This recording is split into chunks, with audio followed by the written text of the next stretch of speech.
Hello men, this 2-week training period is about severance, and it's about taking these concepts that we're learning intellectually and making them embodied, so we have a practice that allows us to move the idea to our hearts and our physical body.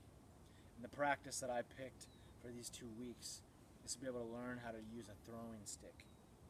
A throwing stick is about at the length from your elbow to the tip of your hands, and was used for centuries to hunt.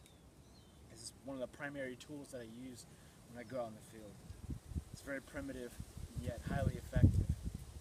So what we're going to be doing is we're going to be picking 4 targets. So the idea of severance is being able to have multiple options and then picking one target and focusing on it. It's one thing to intellectually understand this, but it's one thing to have it in body practice so that we live this through our lives.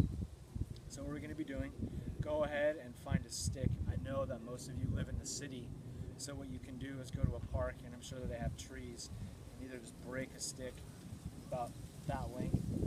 This will only take probably about 20 to 30 minutes a week. I'm going to have you do this one time for 20 to 30 minutes per week. What you're going to be doing is you're going to be picking 4 targets, and then you're going to label each target as something that you're trying to sever in your life. You're going to take the stick, and what you're going to be doing is you're going to be turning sideways, and from a practical level, what animals look for is a silhouette when you're hunting. So to break up that human frame, what we're going to be doing is turning our body sideways. And what we're going to be doing is not like a baseball throw where you take it and throw it overhand. What that does is telegraph to the animal in a much more quick manner that you're throwing something at them.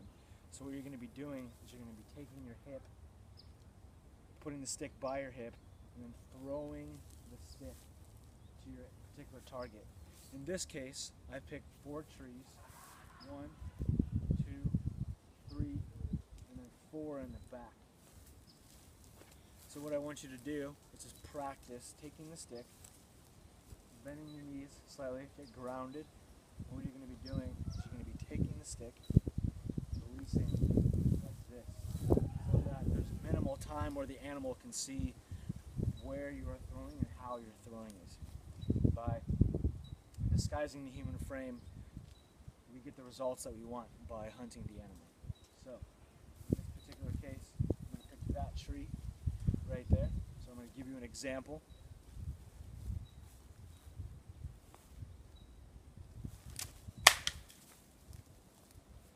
That's how it's done. Thank you, man.